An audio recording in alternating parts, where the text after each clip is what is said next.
이제 이적 시장이 시작되었습니다. 그래서 그동안 6월달 초중순 동안 어느 정도 맨유의 이적 사과가 진행이 되었었는데, 이거와 관련해서 디애슬레틱이라든지 또 데이비드 온스테인 이쪽에서 맨유 이적 상황, 지금까지 진행되었던 건들이 어떻게 있고 어떻게 흘러가고 있는지 깔끔하게 정리해둔 게 있어서, 그거 보면서 제가 추가로 여기에서 빠진 내용들 같은 거 계속 추가하면서 말씀드리도록 하겠습니다. 디애슬레틱, 데이비드 온스테인, 맨체스터 유나이티드의 최신 이적 소식. 그래서 미니 이적 창구, 클럽 월드컵 때문에 특이하게 이번 시즌 6월 초에 진행했던 미니 이적 창구 같은 경우에 종료되었고, 진짜 찐 이적 시장, 원래 저희가 항상 봐왔던 정규 여름 이적 시장은 어제부터 시작이 되었죠. 그리고 8월달까지, 이제 9월 1일까지 진행이 됩니다. 그동안의 맨유 최신 이적 소식들 봐보자면, 이 소식이 최근에 엄청 핫하죠. 자세한 사항 같은 경우는 제 지난 영상 우측 상단에 뜰 텐데, 이 지난 영상 참고해 주시면 감사하겠고, 에키티케 관련해서 기존에 이틀 전에는 독일 쪽에서 소식들만 나왔었어요. 원래 플로리안 플레텐버그나 아니면 키커발 소식이 엄청 많이 나왔었는데, 최근 들어서 또 잉글랜드에서까지 맨유가 에키티케에 진심 펀치를 날리고 있다고 소식을 보도하고 있거든요. 로마노뿐만 아니라 잉글랜드 내에 있는 1티어 기자들이라고 할 만한 분들도 계속해서 에키티케 소식을 내비치고 있습니다. 근데 에키티케 좋은 선수인 거 알겠어, 포텐 있는 선수인 거 알겠는데, 일단 첼시, 리버풀이 경쟁 상대인데 맨유로 올까 하는 이적 확률에 대한 의문점 하나. 그리고 두 번째로 이거 보세요. 이거 봐. 프랑크푸르트 에키티케 이적료로 최소 1억 유로, 한화 약 1,500억. 아니 여기에서 몇백억만 더하면 비르치야. 이게 말이 돼 이게? 1억 유로가 누구 집 개 이름도 아니고 이게. 일단 계약 구조, 지급 방식 등에는 어느 정도 유연하게 협의할 의사가 있는 것으로 알려졌기에, 고정금액 1억 유로가 아니라 대충 8천만 유로, 한화 약 1,200억 플러스 알파, 8천만 유로 플러스 1,000만 유로 플러스 1,000만 유로, 이런 식으로 될 수도 있겠죠. 이런 이적료, 터무니없는 이적료를 현재 요구 중이라는 거. 또 이제 라이벌들이 첼시, 리버풀 너무 빡센 팀들이라 에키티케의 현실적인 맨유 이적 가능성 자체는 좀 희박하긴 하다는 거, 이 정도로 알고 계시면 될 것 같고, 안토니 이것도 요즘 엄청 핫해요. 안토니 관련해서는 물론 지금 여기 디애슬레틱에서는 베티스만 이야기하고 있긴 한데, 레버쿠젠까지도 약간의 관심이 있었긴 했어요. 근데 레버쿠젠도 비르치 이적료 받은 거랑 별개로 돈이 없다 스탠스를 취하고 있기 때문에, 레버쿠젠보다는 지금 안토니가 베티스를 엄청 원하고 있기도 하고, 베티스도 안토니를 너무 원하고 있기도 해서 베티스로 갈 확률이 계속해서 높아지고 있는 것 같습니다. 그래서 이 해당 소식 관련해서 지금까지 어떤 식으로 진행되고 있나 말씀드리면, 이것도 설명하자면 좀 복잡하긴 한데 간단하게만 말씀드릴게요. 베티스가 안토니와 관련해서 공동소유가 포함된 임대 후 완전 이적 오퍼 예정, 여기에서 임대 후 완전 이적까지는 오케이야. 임대 후 완전 이적 같은 경우는 거의 바로 그냥 이적하는 거랑 별반 다를 게 없는 딜이기도 하고 자주 봐왔던 딜이라 그냥 그런 것다 치는데, 공동소유 이게 뭘까? 간단히만 설명드리면 대충 영구적인 세론이라고 생각하시면 되는데, 예를 들면 안토니가 베티스에서 나중에 이적을 할 수도 있잖아요. 그때도 세론을 받고 안토니에 대한 소유권이 베티스로 이적하더라도 맨유에게도 있기 때문에 그때 이적 협상에도 참여하면서 또 이제 맨유의 이점을 피력할 수도 있고, 그래서 베티스에서 또 다른 구단 가더라도 또 이제 거기에서도 맨유 뭐 지분이 유지돼 있는, 뭐 복잡한데 대충 그 정도라고 생각하시면 될 것 같아요.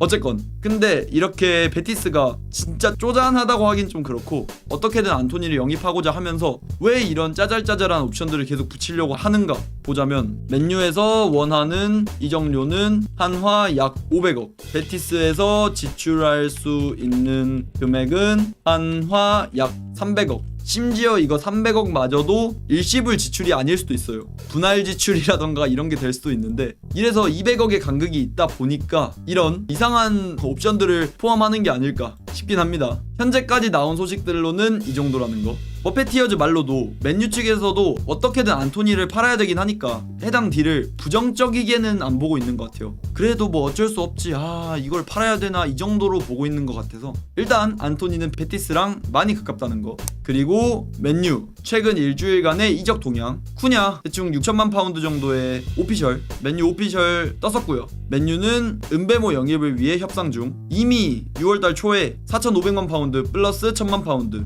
5,500만 파운드니까 한화로 따지면 대충 뭐 1,000억 정도 되겠죠. 약 1,000억 정도의 첫 제안을 제출했지만 브렌트포드는 해당 초기 오퍼를 거절했습니다. 브렌트포드가 요구하는 건 6천만 파운드 이상인데 맨유는 현재 옵션 포함 5,500만 파운드라서 이것도 아마 빠르면 이번 주 내에도 충분히 협상 타결이 가능한 그런 상황인 것 같고, 조금의 간극밖에 안 나기 때문에 딜이 빠그러질 것 같다는 생각은 안 들긴 합니다. 심지어 은베모가 맨유를 너무 열망하고 있고 현재 토트넘이 뭐 하이제킹을 시도한다는 소식까지 있긴 한데, 이런 소식이 있으면서도, 이런 토트넘 관련 소식이 나온 이후에도 은베모는 맨유를 원한다 이런 소식이 계속 뜨기도 했고, 그래서 크게 걱정은 안 되는 딜이긴 합니다. 아직까지도 아마 높은 확률로 맨유로 오지 않을까 하는 생각이 있고요. 아모린 감독 스타일에 맞춘 추가 보강. 아모린 감독의 3-4-2-1 포메이션은 3백과 윙백을 활용한 것이 특징. 근데 3백 윙백에는 비교적 자원이 잘 갖춰져 있다고 하긴 하는데, 저는 뭐 윙백? 잘 갖춰져 있나? 이게 좌윙백이 잘 모르겠긴 한데, 어쨌건 일단 이렇다고 뭐 맨유도 생각하고 있는 거겠죠. 어떤 포지션 선수들을 주시하고 있나? 아모린 감독은 요케레스 제외를 희망하고 있다. 벌써 몇 번째 제외 희망인지 모르겠는데 N번째 요케레스 제외 희망. 근데 요케레스가 아스날에 좀 더 마음이 있는 것도 사실이고, 근데 아스날은 현재 요케레스 영입 사가에서 발을 뺀 상황이죠. 근데 발만 뺐다 뿐이지 언제 다시 담가도 이상하지 않은 상황이라서, 그래서 요케레스도 아직까지 아스날이 발을 뺀 현재까지도 아스날을 열망하고 있는 것도 있고, 근데 여기서 아스날이 셰슈코보다 요케레스를 우선순위로 둔다면 요케레스가 아스날 갈 것 같다 이 정도. 맨유 감독들은 왜 이렇게 제외를 좋아함?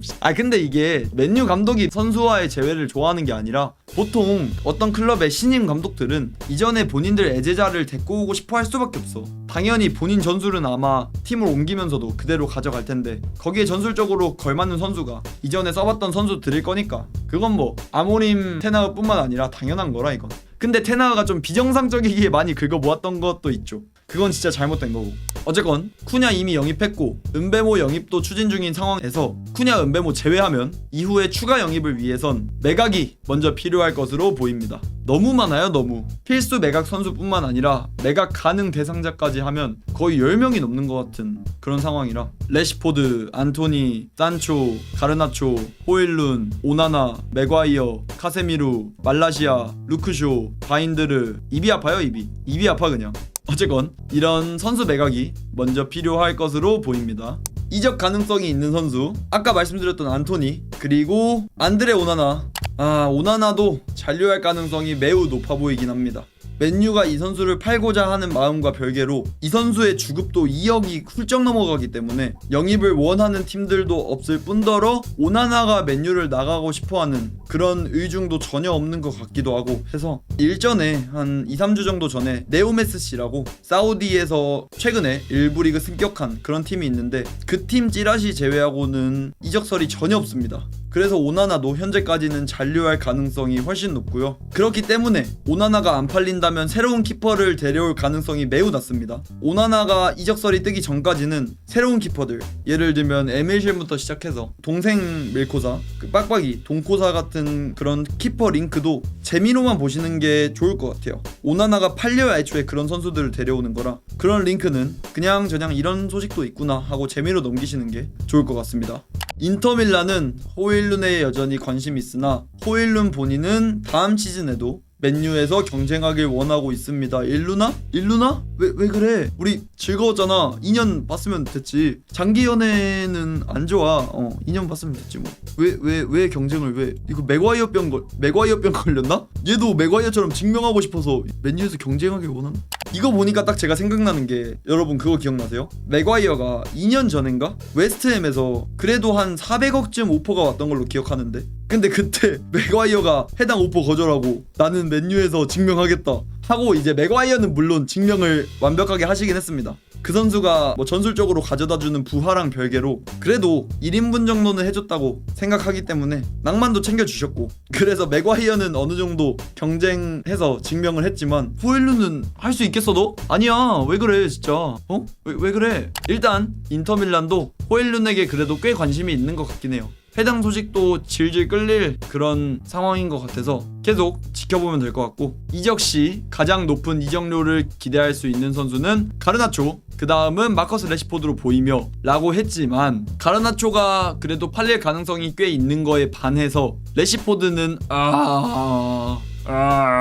희박합니다. 레시포드는 완전 이적으로 판매할 수 있는 가능성이 좀 희박한 것 같긴 해요. 가르나초는 지금 나폴리에서 그릴리시 아니면 가르나초 둘 중에 한 명을 영입하겠다 이런 소식이 뜨기도 했고, 근데 가르나초가 프리미어리그 선호를 한단 말이죠. 현재 프리미어리그에서 가르나초를 원하는 구단이 뭐 첼시, 아스날, 아스톤빌라 뭐 이런저런 팀들이 있는데 이적료를 얼마나 받을 수 있을지가 의문이죠. 어쨌건 맨유도 이 선수를 무조건 판다고 선언을 했기 때문에 거기에서 오는 이적료 디스카운트가 있을 수밖에 없고, 저는 그래도 5천만 유로 이상에는 팔릴 수 있다 생각하긴 해요. 대충 한화 한 750억 800억 이쯤이겠죠. 이렇게 생각하는 게 이제 가르나초의 실력이랑 별개로, 저는 실력은 한 500억도 못 받을 거라 생각하지만 그거랑 별개로 시장가가 그렇잖아요. 애초에 지난 겨울 이적 시장에 나폴리에서 700억 800억 그 정도가 되는 오퍼를 받았는데 그걸 거절하기도 했었고, 근데 그게 겨울 이적 시장이라는 거 감안하고 보더라도, 그리고 나폴리가 돈이 많았다는 거 감안하고 보더라도 세리에에서 그 정도 오퍼를 했는데 프리미어리그면 최소 5천만 유로는 받을 수 있지 않을까,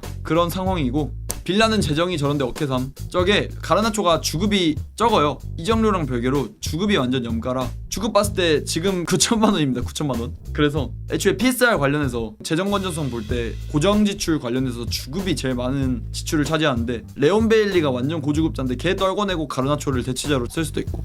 마커스 레시포드 그냥 계속 똑같습니다. 레시포드는 바르셀로나에 역오퍼를 계속 때리고 있고, 심지어 본인 주급 삭감하면서까지 바르셀로나 가고 싶어 하지만 바르셀로나에서 레시포드를 영입하겠다는 움직임을 아직까진 보이고 있지 않아요. 그리고 심지어 바르셀로나에서 레시포드를 영입하고자 한다 해도 단순 임대 혹은 선택적 이적 옵션이 달린 임대, 심지어 맨유가 현재 원하는 이적료가 한화 약 700억 정도 되는데 그것보다도 못 받을 가능성이 더 크고, 완전 이적으로 친다면 4,500억도 못 받을 가능성이 있습니다. 진짜 최악의 경우에 단순 임대로 나갈 가능성도 있기 때문에 어떻게든 발품 팔아서 팔아야 되는데, 바르셀로나도 현재 니코 이적설이 엄청 불거지더라고요. 그래서 레시포드가 설 자리가 아마 애매하지 않을까. 그러니까 차라리 바르셀로나가 빨리 니코 영입해서 레시포드가 그냥 다른 팀에 관심이라도 있을 수 있게 만들어놨으면 좋겠어. 레시포드 너 어차피 바르샤 자리 없어. 그냥 빨리 다른 팀 알아봐. 어떻게든 좀 팔게. 약간 이런 느낌으로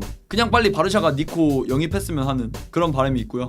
말라시아는 3년 전 대충 한 2,300억에 영입됐지만 이 금액을 회수하기는 어려울 거란 전망이죠. 지금 현재 이적설도 전혀 없고, 그래도 말라시아는 한 100억 정도면 어디든 팔리지 않을까. 맨유가 이번 여름에 안토니든 누구든 팔아야 하는 이유. PSR 관련해서 현재 맨유의 PSR 구조 자체는 괜찮아요. PSR 구조 자체는 프리미어리그 내에서 상위권에 위치할 정도로 해당 규정을 지키는 거에 있어서는 괜찮지만 현금이 구단에 많이 없긴 합니다. 여기서도 나와 있듯이 수익 창출력 관련해서는 탄탄하지만 선수 이적 관련된 지출, 대출이자 훈련장 유지 보수비 이런 걸로 인해서 현금이 많이 깎이기도 했고 재정적 부담이 조금은 있기 때문에 이게 PSR과 별개로, PSR이 건전하다는 것과 별개로 현금 보유량이나 재정적 부담이 아직까지 남아있긴 하기 때문에 이를 줄이는 가장 현실적인 방법은 이번 여름에 좋은 가격에 선수들을 매각하는 것. 그래서 안토니랑 가르나초, 산초, 레시포드 이런 선수들의 매각이 되게 중요하겠죠. 근데 판매 확률이 희박해가지고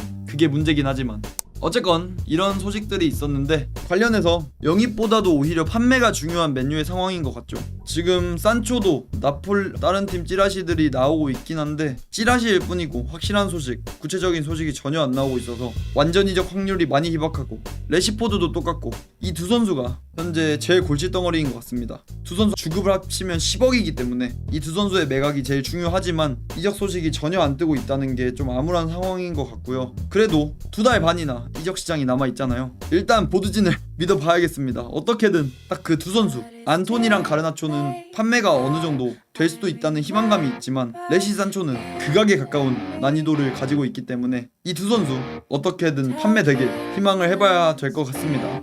Yeah. All day and all night we'd stay up, it felt so right. We were so young, we were so dumb.